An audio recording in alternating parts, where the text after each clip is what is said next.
நான் அவனில்லை என்ற பெயரில் ஒரு திரைப்படம் வந்தது. அதில் கதாநாயகன் ஒருத்தர்தான்.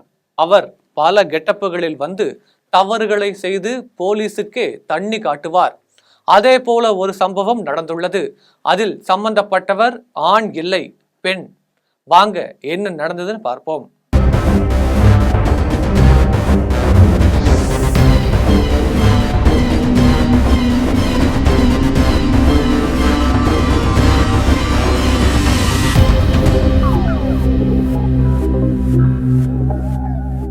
சில நாட்களுக்கு முன்பு தூத்துக்குடி மாவட்ட போலீஸ் சூப்பரண்ட் அலுவலகத்திற்கு பெண் உட்பட 2 பேர் வந்துள்ளனர். அதில் அந்த பெண் அங்கு வந்து போலீஸ் சூப்பரண்ட் ஆல்பர்ட் ஜானை சந்தித்துள்ளார். தான் ஒரு IAS அதிகாரி என்றும் உத்தரப்பிரதேச மாநிலத்தில் கல்வித்துறையில் உதவி செயலாளராக இருப்பதாகவும் கூறியுள்ளார். புதுக்கோட்டை பகுதியை சேர்ந்த ஒருவர் தன்னிடம் பணம் வாங்கிக் கொண்டு அதனை திருப்பி தராமல் ஏமாற்றி வருவதாகவும் புகார் தெரிவித்திருக்கிறார். போலீஸ் என்றால் சும்மாவா? கேள்வி மேல் கேள்வி கேட்ட அவர் இஷ்டத்துக்கு ஏதேதோ உளர அவரது பேச்சில் சந்தேகம் அடைந்த போலீஸ் சூப்பரண்ட் ஆல்பர்ட் ஜான் களத்தில் இறங்கினார்.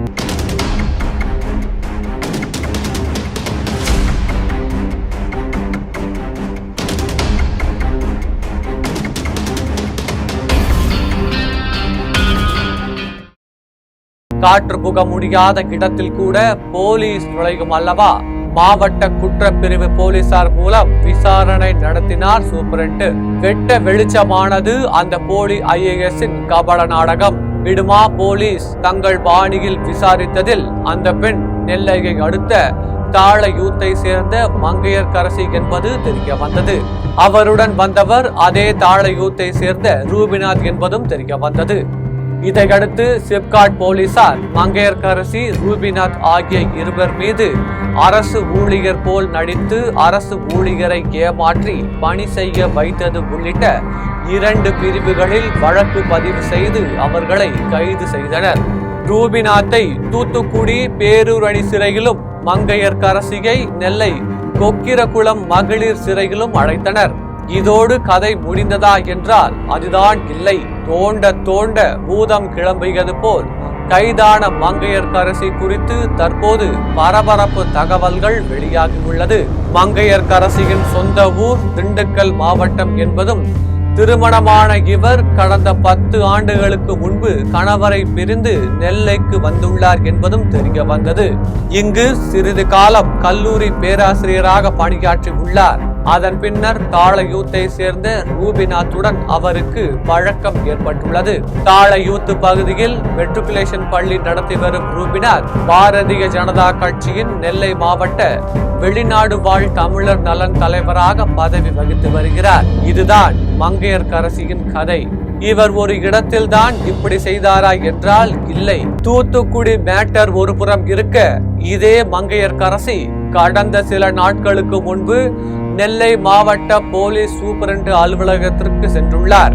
அப்போது தான் உத்தரப்பிரதேசத்தில் IAS அதிகாரியாக பணியாற்றி வருவதாகவும் தனது கணவர் ரூபிநாத்துக்கு துப்பாக்கி உரிமம் கேட்டிருந்ததாகவும் கூறினார். துப்பாக்கி உரிமம் தொடர்பாக அளித்த மனுவை தங்களுக்கு கீழ் உள்ள அதிகாரிகளை விசாரிக்க வேண்டாம் என்றும் உடனடியாக அனுமதிக்கான நடவடிக்கைகளை மேற்கொள்ளுமாறும் அறிவுறுத்த வேண்டும் என்று போலீஸ் சூப்பரண்ட் சிலம்பரசனிடம் தெரிவித்துள்ளார். மேலும் கிராம நிர்வாக அலுவலர் ஜெயலட்சுமியிடம் நான் IAS என்று சொல்லியும் துப்பாக்கி உரிமத்திற்கு ஒவ்வொரு ஆவணங்களையும் கேட்டுக் கொண்டிருக்கிறார் என்றும் கூறியுள்ளார்.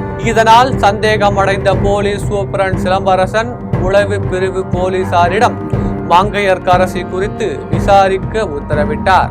அதில் அவர் போலி IAS என தெரிய வந்தது. ஆனால் அதற்குள்ளாகவே அவர் தூத்துக்குடியில் நல்லா வசமாக சிக்கிவிட்டார். அப்புறம் என்ன? மங்கையர்கரசி மற்றும் ரூபிநாத் மீது ஆள் மாறாட்டம் செய்தல், அரசு அதிகாரியை பணி செய்ய விடாமல் தடுத்தல் உள்ளிட்ட பிரிவுகளில் வழக்கு பதிவு செய்யப்பட்டுள்ளது. கைதான ரூபிநாத் கடந்த 2 ஆண்டுகளாக தனது மனைவி IAS என்று கூறி பல்வேறு காரியங்களை சாதித்து வந்துள்ளார். ஒப்பந்தங்கள் எடுத்தல், பள்ளிக்கு சலுகைகள் பெற்றுக் கொள்ளுதல் என பல சலுகைகளை அவர் பெற்றுள்ளதாக போலீஸ் விசாரணையில் தெரிய வந்துள்ளது. எத்தனை காலம்தான் ஏமாற்றுவார் இந்த நாட்டிலே? ஆணுக்கு இங்கே பெண் இளைப்பிள்ளை தான் என்பது, இப்படியான மோசடிகளிலும் பெண்கள் ஈடுபடுவது பெண் குலத்திற்கே இழிவு. இனிமேல் காவல்துறை கூட விழிப்பாக இருக்க வேண்டும் போல காவல்துறைக்கு வந்த சோதனை